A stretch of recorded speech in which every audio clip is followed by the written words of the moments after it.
तो देखो बच्चों, आज हम क्या सीखने जा रहे हैं। 6.2 एक्सरसाइज पढ़ेंगे क्लास 9th की। ठीक है।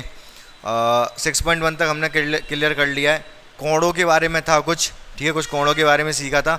आज भी कुछ सीखने वाले हैं कोणों के बारे में ही, लेकिन ध्यान से, कुछ अलग होगा, ये अच्छा होगा। काफ़ी सारे सवाल इससे आज भी बनेंगे, कल भी बनेंगे, परसों भी बनेंगे, इस जन्म में क्या अगले जन्म में भी बनेंगे। ठीक है, अगले जन्म में भी आओगे तो ये वाला जो कॉन्सेप्ट है ये तब भी रहेगा आपका। इस दुनिया में नहीं, किसी और दुनिया में चले जाओगे तो भी ये कॉन्सेप्ट रहेगा ही रहेगा। तो ध्यान से समझेंगे जो भी मैं बताने वाला हूँ। तो समांतर रेखाएं समझते हो आप? समांतर रेखाएं, समांतर रेखा कौन सी रेखा होती हैं? ऐसी रेखा, ऐसे समांतर रेखा क्या डेफिनेशन क्या है समांतर रेखा होगी, बता सकते हो आप मुझे? कि हाँ, दो रेखाओं के बीच की दूरी, ऐसी रेखा जिनके बीच की दूरी हमेशा एक समान रहती है, क्या कहलाती है? समांतर रेखा। कहने का मतलब है यहाँ पे जितनी की इनके बीच की दूरी जितनी यहाँ है उतनी यहाँ होगी, उतनी यहाँ होगी, उतनी यहाँ, उतनी यहाँ, हर एक जगह उतनी होगी। बोलो हाँ, सही बात है। ये दो समांतर रेखाएं हैं, इनको एक रेखा काट गई जिसको हम कहेंगे तिर्यक रेखा। क्या कहेंगे? ये समांतर रेखा पी क्यू कर लो, इसको एक्स वाई कर लो, इसको कुछ भी टी कर लो। ये तिर्यक रेखा टी काट गई, तिर्यक रेखा की टी काट गई। जब ये काटेगी तो 8 कोण बनेंगे, दिख रहे हैं आपको 8? जब एक तिर्यक रेखा दो समांतर रेखाओं को काटेगी तो 8 कोण बनेंगे। आपको दिखाई दे रहे हैं आठों के आठों? नहीं, मैं दिखाऊं? देखो ध्यान से, ये वाला कोण नंबर 1, ये वाला कोण नंबर 2, ये वाला कोण नंबर 3, ये वाला कोण नंबर 4, ये वाला 5, ये वाला 6, ये वाला 7, ये वाला 8। सही बात है? 8 कोण दिखाई दिया अभी आपको? क्लियर बात है बिल्कुल। ये 8 कोण में से सबसे पहले हम बात करेंगे, पहला अंतः कोण, बाह्य कोण। अंतः कोण, कौन कौन से कोण को हम अंतः कोण कहेंगे? कोण 3, कोण 4, कोण 5, कोण 6, ये अंतः कोण है। दूसरा बाह्य कोण, क्या? बाह्य कोण। 4 बाह्य कोण है। कौन कौन से बाह्य कोण है? बाहर की तरफ जो है, कोण 1 है, कोण 2 है, कोण 7 है, कोण 8 है। कितनी बात समझे आप? ठीक है। अच्छा, एक चीज़ और बताऊँ मैं आपको, अच्छी वाली।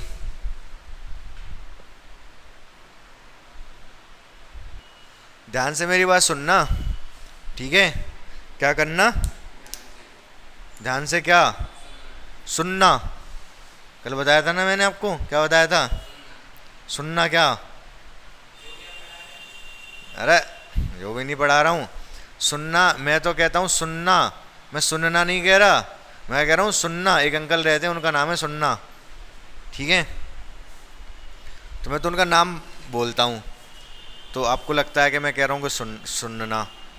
ध्यान से सुनना मेरी बात, ध्यान से सुनना, नहीं सुनना। सुनना बोलो ना, तो मेरी बात ध्यान से सुनना। ये कितना है पता नहीं। मान लो ये कोण है 110 का। कितने का? 110 का। अगर ये 110 का, ये कितने का होगा? हाँ, बिल्कुल सही बात है, 70 होगा, क्योंकि इन दोनों को जोड़ के 180 आना चाहिए, आना चाहिए। ठीक है, ये 70 है तो ये वाला कितना होगा? हैं? अच्छा, ये 110 है तो ये कितना होगा? 70 ही होगा। दो तरीके से देख सकते हो, 110 और 70, क्योंकि इन दोनों का कोण, इन दोनों का योग भी 180 होना चाहिए। या फिर ये 70 तो ये भी 70। पूछो क्यों? शीर्षाभिमुख कोण, पिछली एक्सरसाइज में हमने पढ़े हैं। इसका शीर्ष उधर है, इसका शीर्ष इधर है, बराबर होंगे दोनों। ये कितना होएगा? ये भी 110 होगा, शीर्षाभिमुख। सही बात है कि नहीं? अच्छा, आपको क्या लग रहा है ये वाला कोण कितना होगा? हाँ, ये 90 से छोटा लग रहा है, बड़ा लग रहा है? हाँ, 90 से बड़ा लग रहा है। ये देखो, खुद देखो, यूँ जा रहा है। ये 110 है, ये 110, तो ये कितने का है? 70। ये कितने का है? 110। ये कितने का है? क्या मेरी बात समझ पाए आप? हाँ या ना? क्लियर बात है बिल्कुल। ध्यान से सुनना मेरी बात को। तो या मतलब ऐसे दो समांतर रेखाओं को एक तरह की रेखा काट रही है तो दो ही कोण बनते हैं पूरे, आठों आठों हैं जरूर, लेकिन वो दो ही कोण में सिपट जाएंगे पूरे, ठीक है। तो यहाँ से हमारे पास कुछ रूल हैं, जो कुछ कोण हैं उनके नाम हैं, उन कोणों के नाम आप सीखोगे। सबसे पहले हम सीखेंगे करेस्पॉन्डिंग एंगल। करेस्पॉन्डिंग एंगल को बोलते हैं संगत कोण। क्या बोलते हैं? संगत कोण। संगत कोण इंग्लिश में बोलते हैं उसको करेस्पॉन्डिंग एंगल। करेस्पॉन्डिंग एंगल, सही बात है। क्या होता है भैया ये संगत कोण करेस्पॉन्डिंग एंगल? मेरी बात बहुत ध्यान से सुनना, ठीक है, मेरी बात बहुत ध्यान से सुनना। जैसे मान लो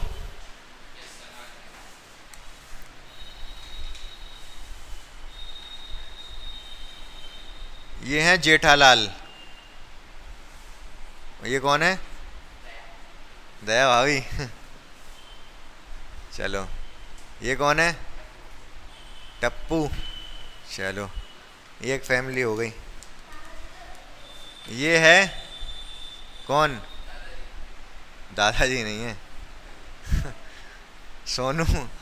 ये है मान लो ये पोपटलाल। कौन है? मान लो पोपटलाल की शादी हो गई। पोपटलाल की शादी हो गई, पोपटलाल का एक बच्चा हुआ। कौन? चंपू। कौन? चंपू।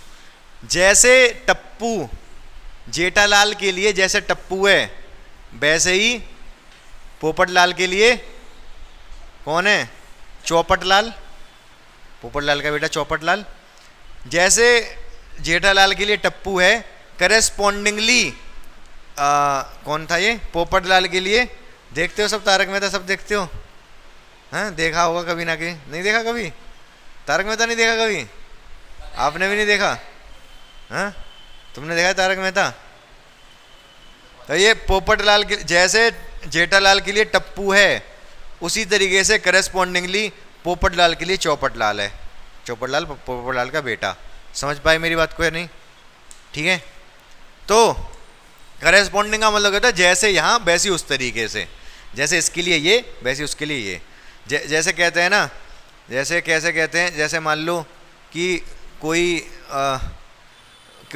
माँ है, उसका बेटा है, तो क्या कहते हैं? जैसे कोई दूसरा माँ है, उसका बेटा है। जैसे ये यहाँ पर ही ले लूँ, जैसे दया भाभी हैं, ठीक है। दया भाभी, ये जेठालाल की वाइफ क्या कह रही है दया भाभी से? जैसे तुम्हारे लिए तुम्हारा टप्पू है, गुनगुन, ये रही गुनगुन। क्या? तो ये तो खड़ी है बाहर, बोल दूं वेट कर दें, घर भेज दूं? तो क्या कह रहा था मैं? जैसे ये पोपटलाल की वाइफ क्या कह रही? जैसे तुम्हारे लिए, दया भाभी से, जैसे तुम्हारे लिए तुम्हारा टप्पू है, वैसे ही मेरे लिए मेरा चौपटलाल है। यही तो कहेगी भाई, जैसे तुम्हारा बेटा टप्पू है, वैसे ही मेरे लिए मेरा चौपटलाल है, ठीक है। तो इसी का मतलब होता है संगत। ये जैसे इसके लिए ये संगत, उसी संगत में ये इसके लिए है करेस्पॉन्डिंगली। समझ पा रहे मेरी बात को? हाँ या ना? थोड़ा थोड़ा, ठीक है, कोई बात नहीं। अब ध्यान से सुनना, मेरी बात ध्यान से सुनना। ये जो कोण एक है ना, इसके संगत कोण 5 है। पूछो क्यों? पूछो क्यों? काट नहीं रहा है। देखो इस एक रेखा समान दिए, समांतर रेखा में से कोई एक है। ये एक कोण है कहाँ पर? ऊपर और इसके लेफ्ट में, ठीक है। ऐसी कोण 5 कहाँ है? ऊपर और इसके लेफ्ट में। जैसे इस वाली लाइन के लिए एक है, वैसे इस वाली लाइन के लिए 5 है। बोलो हाँ या ना? ठीक है, जैसे इसके लिए टप्पू, वैसे इसके लिए चौपटलाल, ठीक है। तो कोण एक बराबर होगा, संगत कोण बराबर होते हैं। संगत कोण क्या होते हैं? यहाँ लिख लो, संगत कोण समान होते हैं। कौन कौन सा संगत है? एक संगत है 5 के, और भी कोई संगत कोण है इसमें? 2 6 के है, और भी कोई है? हाँ, 3 7, 3 7 और हाँ 4 और 8। बहुत अच्छे बच्चे हो आप तो, समझ गए संगत कोण? समझ गए? ये चारों संगत कोण है जो कि आपस में एक दूसरे के बराबर होंगे। क्लियर बात है। दूसरा होता है एकांतर अंतः कोण। एकांतर अंतः कोण, इनको बोलते हैं alternate interior angle. Alternate interior angle क्या होते हैं भाई, समझेंगे ध्यान से। ये नोट कर लिया, ऊपर वाला कर लिया नोट। ये संगत एकांतर अंतः कोण भी बराबर होते हैं भाई। एकांतर अंतः कोण ये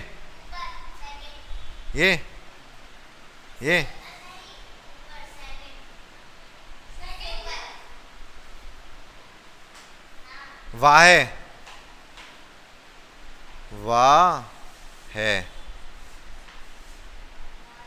वाय मतलब बाहर वाले।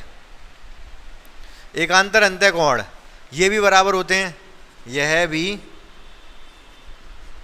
समान होते हैं।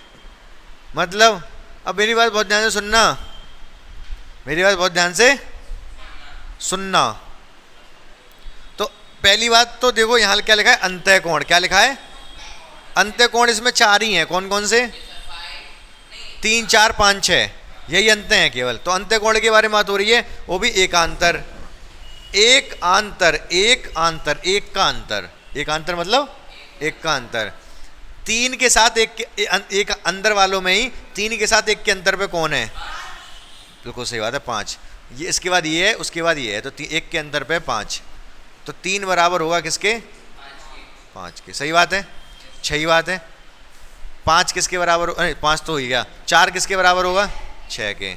4 बराबर 6, सही बात है या नहीं। चलो अब आगे आ जाओ। तीसरा एक और एकांतर बाह्य कोण भी देख लो। एकांतर बाह्य कोण, इसको बोलते हैं alternate exterior angle. Alternate exterior angle. तो 4 बाह्य कोण तो 4 ही हैं केवल। एकांतर बाह्य कोण कौन से होंगे, एक के साथ एकांतर बाह्य कौन सा होगा, एक के साथ 7, बिल्कुल सही बात है। स्कूल में पढ़ाया तो नहीं है अभी ये। 2 के साथ कौन सा होगा, इतनी बात समझ में आ गया आप लोगों को, अच्छा लग रहा है, कोई दिक्कत वाली बात नहीं है। ठीक है, संगत कोण सीख गए, एकांतर अंतः कोण, एकांतर बाह्य कोण सीख गए, फटाक से नोट कर लो। नहीं, और जो एक और रह गया उसको समझोगे आप ध्यान से, बैठ के बताऊंगा, मेरा मुंह दिखाई देगा केवल। मुंह भी नहीं दिख रहा, क्रमागत हाथ तो दिख रहा होगा। क्रमागत अंतः कोण, या फिर इसको बोलते हैं सह अंतः कोण। ठीक है,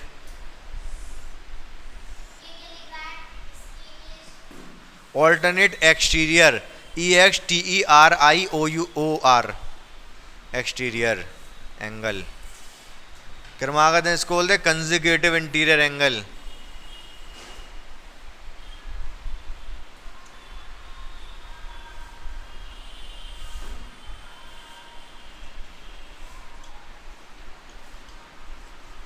कंसेक्यूटिव इंटीरियर एंगल या को इंटीरियर एंगल, शॉर्ट में को इंटीरियर एंगल।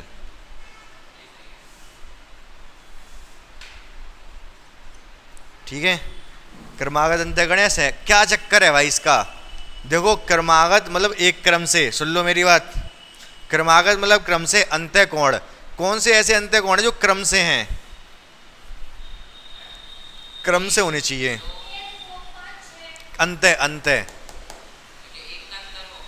अंत मतलब अंदर वाले, अंत मतलब अंदर वाले, कोण तो कोण हो गया। 3 के साथ कौन सा है क्रमागत अंतः, 4 तो रैखिक कोण युग्म बना रहा है 3 के साथ, 3 और 4 क्या रैखिक कोण युग्म बना रहे हैं, एक ही लाइन की एक तरफ है। 3 के साथ क्रमागत अंतः कोण कौन सा, 6 क्रम से है, 3 और 6 तो 3। अच्छा, इनका योगफल 180 होता है, क्रमागत अंतः कोणों का योगफल 180 होता है। लिख लो क्रमागत, हाँ हाँ, यह भी समान होते हैं। कहाँ? ये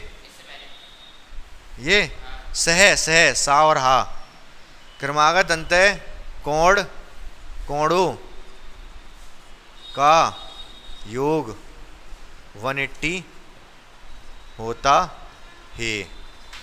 मतलब कोण 3 प्लस कोण 6 कितना हो जाएगा? 180। इसी तरीके से कोण 4 प्लस कोण 5 क्या हो जाएगा? 180। क्या मेरी बात समझ पाए? ठीक है, बाकी तो हम पहले चर्चा कर चुके हैं, इसमें और भी कोण है वैसे। हाँ हाँ, 3 और 6 अगर क्रमागत अंत्य कोण है तो उनका योगफल 180 होगा। ऐसे इस बार बना के दिखाया नहीं था, इसीलिए मैंने पहले बना के दिखाया था, वो मिट गया यहाँ से। जैसे मैंने यूँ बनाया था, आप लोगों ने ही बताया था, ध्यान से सुनना मेरी बात दोबारा से। मान लो ये 110 है, कितना है? तो ये कितना होगा? ये 70, तो ये कितना होगा? ये 110, तो ये कितना होगा? ये 100 से बड़ा है, ये 100 से, ये 110, तो ये भी 110 होगा।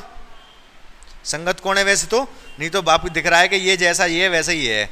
ये 70 है तो ऊपर ये भी 70 होगा, ये भी 70 होगा, ये 110 होगा। बोलो हाँ। अब देख पा रहे हो क्रमागत अंत्य कोणों का योगफल कितना आ रहा है? 180। यहाँ पर भी क्रमागत अंत्य कोणों का योगफल कितना आ रहा है? 180। ठीक है, तो ये हो गया क्रमागत अंत्य कोण। बाकी कुछ कोण और भी हैं जो कि हम पहले डिस्कस कर चुके हैं। मैं आपसे पूछूंगा, आप मुझे बता दोगे तो मुझे तसल्ली हो जाएगी। ठीक है, पूछ लूँ? नोट कर लिया? नोट कर लिया? जल्दी करो। जेठालाल पोपटलाल मिटा दूं? चलो ले रहने दो थोड़ी बहुत देर। इधर ध्यान से सुनना मेरी बात को, ध्यान से सुनना। हाँ हाँ हाँ, वही वही क्वेश्चन जब सुनोगे तभी तो बताओगे। शीर्षा विमुख कौन दिखाई दे रहे हैं इसमें? कुछ कौन कौन से? 2 4 शीर्षा विमुख है, 1 3 शीर्षा विमुख है, और 5 7 है, 6 8 है। सही बात है। रैखिक कोण युग्म दिखाई दे रहे हैं इसमें? हाँ। कौन कौन से? 1 2 रैखिक कोण युग्म बना रहे हैं, 5 6 रैखिक कोण युग्म बना रहे हैं, और 8 7 भी बना रहा है, और 4 3 भी बना रहा है, और 2 3 भी बना रहा है। भाई 2 3 एक लाइन के एक ही तरफ तो हैं, 2 3, तो दोनों का योगफल 180 होगा। रैखिक कोण युग्म में दोनों का योगफल 180 होता है। 1 और 4 का योगफल भी 180 होगा। देख लो है भी 110 और 70, योगफल कितना आएगा? 180। ठीक है, 5 और 8 का योगफल भी 180, 6 और इसका भी योगफल 180। समझ गए? इसमें 2 कोण और थे, रैखिक कोण युग्म भी बन रहे थे बहुत सारे, और शीशा भी बन रहे थे, वो भी हम समझ गए। ठीक है, अब हम करेंगे एक्सरसाइज। ठीक है, कौन सी वाली? ये वाली एक्सरसाइज। ठीक है, ये वाली एक्सरसाइज नहीं, एक्सरसाइज किताब वाली। तो बच्चों आगे एक बात मैं आपसे पूछना चाहूँगा, ये दो क्या हैं? पता नहीं समांतर हैं क्या नहीं। ये वाला कोण 130 है, ठीक है, और ये वाला कोण 50 है। क्या रेखाएं ये समांतर हैं? हाँ, पक्की बात है? देख लो। नहीं है? अच्छा, ये 50 है, ठीक है, ये अगर 50 है तो ये वाला कितना होगा? 130। 130 संगत कोण बराबर है, तो रेखाएं समांतर होंगी। समझे नहीं समझे? चलो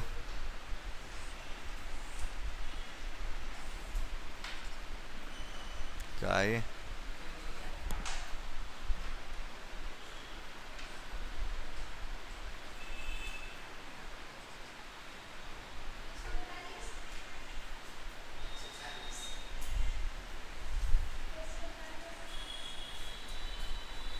क्या दोनों रेखाएं समांतर हैं?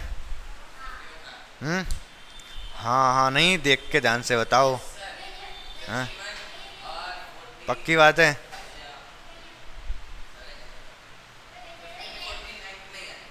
अगर ये 51 है तो रैखिक कोण युग्म से ये कितना होगा? 129 होगा ये होगा 129 रैखिक कोण युग्म से। ये क्या बनते हैं इन दोनों को योगफल 180 है, ये 129 है, ये 139 है, बराबर नहीं है तो रेखाएं समांतर नहीं है। अब एक्सरसाइज पे आ जाओ, पहला सवाल देखो फटाफट। अब बच्चों ये सवाल पहला है आपकी एक्सरसाइज 6.3 का 6.2 क्वेश्चन नंबर फर्स्ट है। ये देखने में आसान है लेकिन लिखने में थोड़ा तरीका ध्यान से समझना पड़ेगा। सबसे पहले देख लो क्या क्या दिया है, ठीक है। हम लिख देंगे, क्या लिख देंगे? दिया है मैं लिखें सारा, लिख दो दिया है। क्या दिया है? ये वाला कौन दिया है, इसका नाम क्या? इसके नाम रखने पड़ेंगे फिर कुछ आपको। इसका नाम क्या रखोगे? टी। इसका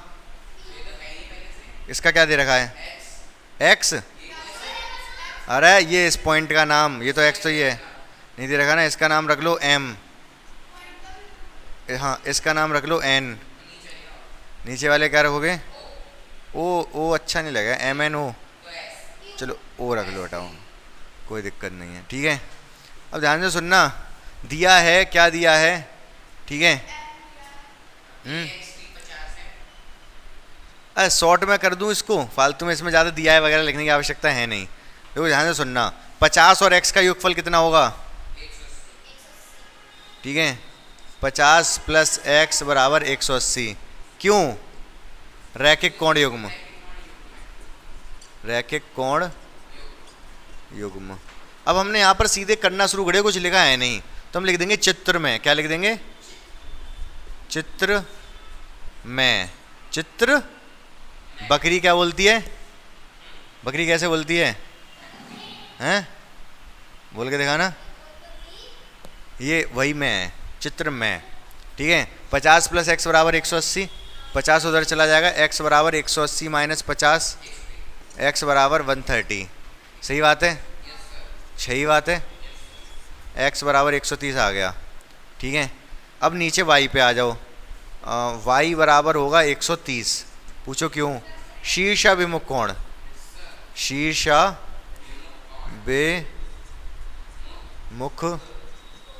कोण क्या है? ये दोनों का योगफल 180 होगा, रैखिक कोण बना रहे हैं। एक इस वाली लाइन के दोनों इसी तरफ हैं, ये दोनों तो शीर्षाभिमुख हैं, आमने सामने हैं, तो ये y 130। आप देख पा रहे हो x y दोनों के मान बराबर आ गए, x बराबर है y के। क्या लिखोगे? हाँ, और क्या आएगा? शीर्षाभिमुख कोण तो बराबर ही होते हैं, जितना ये उतना ही ये। रैखिक कोण का योगफल 180 होता है। दोनों x और y 130 आ गए तो हम लिखेंगे चूंकि एकांतर कोण x और y क्या है? एकांतर कोण है। चूंकि एकांतर कोण समान है, समान, अतः क्या होगा? ए बी समांतर होगी सी डी के। समझ पाए आप मेरी बात को? इसलिए एकांतर कोण बराबर हैं तो रेखाएं समांतर होंगी, रेखाएं समांतर होती है तो एकांतर कोण बराबर होते हैं, संगत कोण सब कोण बराबर होते हैं, और अगर कोण बराबर है तो रेखाएं समांतर होंगी, उल्टा भी कहा जा सकता है। समझ पा रहे मेरी बात को? चूंकि एकांतर कोण समान है अतः रेखा समांतर है, ए बी समांतर सी डी हो गया ये सवाल। अगला सवाल पढ़ो फटाफट। तो बच्चों अगला सवाल ये थर्ड मैंने लिया है, ध्यान से समझेंगे, सेकंड खुद से ट्राई करेंगे, बाकी आगे भी मुझे ही बताने पड़ेंगे। वैसे थर्ड वाला देख लो आप, इतना रिवाइज करके आओगे जितना मैं करा रहा हूँ। क्वेश्चन ये है, ये सारा कुछ मैंने चित्र बना दिया है। इसमें दिया क्या है? दिया है कि ए बी समांतर है सी डी के, ए बी समांतर है, ए बी सी डी, और ई एफ लंब है, ई एफ लंब है सी डी पे। इसका क्या मतलब है? लंब है, लंब मतलब 90 अंश का कोण है। और क्या दे रखा है? जी ई डी दे रखा है 126। कितना? 126, ठीक है। और ज्ञात क्या करना है? ए जी ई और जी ई एफ और एफ जी ई, ठीक है, जब कभी आप इंग्लिश बोलना सीख जाओ तो ऐसे ही बोलना, तो ऐसा लगेगा कि हाँ कोई अंग्रेज बात कर रहा है। अंग्रेज जैसे हम बोलते हैं 126, हिंदुस्तान के लोग ऐसे ही बोलते हैं, अंग्रेज बोलेंगे तो 126। ठीक है, तो ऐसे ही बोलना है आपको भी। तो अब आगे क्या करेंगे हम, सोल्यूशन। क्या करेंगे, हमें क्या ये चीज़ अब दे रखी है, हमें AGE चाहिए पहले तो, AGE जे वाला चाहिए जे। अच्छा दे क्या रखा है, GED, जी कहाँ है, जी ये रहा, ई ये रहा, डी ये रहा, ये दे रखा है ये पूरा 126। ये नीला पूरा दे रखा 126, ये वाला पूछ रहा है AGE। तो हम लिखेंगे कोण AGE बराबर होगा कोण GED के, जो कि बराबर होगा 126। ठीक है, कैसे हाउ, कौन सी लाइन खींच देंगे, कोई जरूरत नहीं लाइन खींचने की। भाई ध्यान से देखो, ये दो लाइन दिखाई दे रही हैं, ये एक तिर्यक रेखा दिखाई दे रही है, ये वाला कोण इस तरफ, ये वाला कोण उस तरफ, एकांतर अंत्य कोण है ये दोनों AGE और GED कैसे हैं, एकांतर अंतः कोण है कि नहीं। भाई मेरे ऐसे कोई दो रेखाएं हैं, एक यूं जा रही है, ये वाला इसके एकांतर अंत्य कोण नहीं होगा, ये तो बताया मैंने अभी थोड़ी देर पहले। ये दोनों कैसे होंगे, एकांतर अंत्य कोण। तो ये है तो हैं, ये लाइन तिर्यक रेखा, ये वाला इस तरफ, ये वाला इस तरफ, तो एकांतर अंत्य कोण हो गए, बराबर हो गए दोनों। GED के बराबर ही हो गया ये वाला AGE। तो AGE कितना आ गया, ये बता तो रहा हूं, एकांतर अंत्य कोण। ये कोण इसके बराबर नहीं है, बोलो हाँ, कौन से कोण है ये, एकांतर अंत्य कोण है कि नहीं। सेम यहां पर है, आप इसको मिटा दो। अब बताओ बिल्कुल इसी के जैसा नहीं हो गया, ये इस तरफ, ये इस तरफ है कि नहीं। तो आप उसको, उससे कुछ मतलब ही नहीं है बीच वाली लाइन से, हो ना हो आपको क्या फर्क पड़ रहा है। तो ये कितना आ गया 126। क्लियर है, एक आंसर आ गया हमारा। आगे क्या पूछ रहा है, GEF ये कितना होगा, ये 90, 126 में से 90 माइनस कर दो।